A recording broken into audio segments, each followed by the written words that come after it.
सरबराह JUI मौलाना फजल रहमान का कहना है कि पाकिस्तान को तबाह करने वाले मकाफात अमल का शिकार हैं। मुल्क को तबाह करने वालों को अपना एहतसाब खुद करना होगा। टांग जलसे से खिताब में कहा, अब कहते हैं कि तुम मुल्क ठीक नहीं कर सकते, कैसे ठीक करें?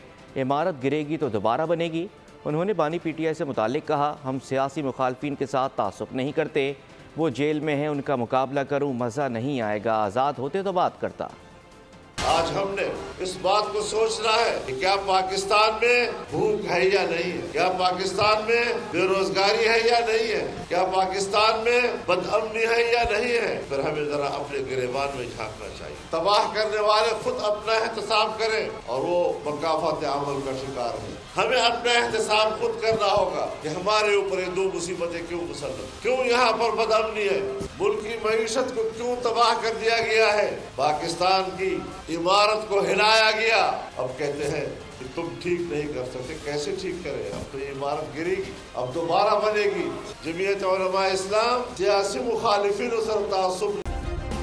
सब्सक्राइब करें और बेल दबाएं ताकि कोई खबर रह न जाए।